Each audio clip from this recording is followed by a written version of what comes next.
on a toujours beaucoup de choses qui nous rend vraiment endommagés, c'est vrai, tu vois ce que je veux dire. Mais avec la grâce de Dieu, avec, ce que Dieu nous a donné, la chance d'avoir un bon esprit, la chance d'avoir un cœur. Donc on peut se sacrifier pour notre cœur, sacrifier pour notre esprit, avoir un état d'esprit qui te donne plus d'énergie pour affronter tes peines, tes souffrances, tes soucis, tes ennuis et tout ça là. Tu vois ce que je veux dire? Donc, avoir un état de cœur comme genre un cœur dur, un cœur sadique, un cœur qui apprend à souffrir, qui apprend à accepter les choses, comment ça se passe, même si ça fait trop mal, mais tu apprends à accepter que tels qu'ils sont, parce que la vie, rien n'est facile, tout est dur. Même si on est riche, même si on a des milliards, on a toujours des ennuis, on a toujours des soucis, on a toujours des amertumes. Donc, toujours, on doit avoir des solutions pour ça. Donc, entre le cœur et l'esprit, donc, on peut avoir un système pour combattre contre certaines faiblesses de la vie pour ne pas être un handicap.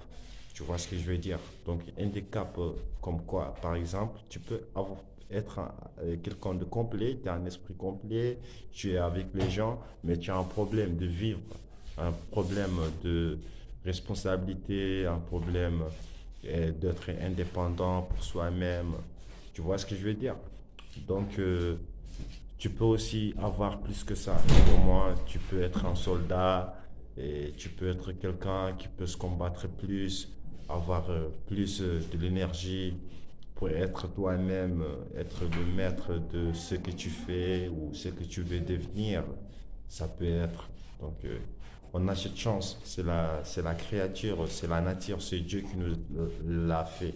Donc, c'est Dieu qui nous le a offert. Donc, c'est ça. Donc, on a une chance à gagner ça.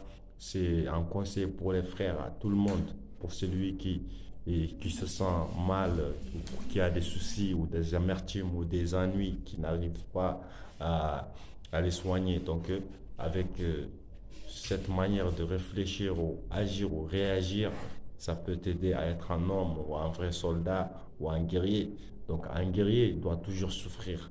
Un guerrier doit toujours avoir mal. Un bonhomme, un soldat doit toujours être euh, prêt à combattre, prêt à lutter. Parce qu'un non-soldat, c'est un non-soldat, c'est un non vigile, un non de sécurité, un nom de guerre, un nom de difficulté, c'est un nom euh, de tout, quoi, je peux dire. Donc,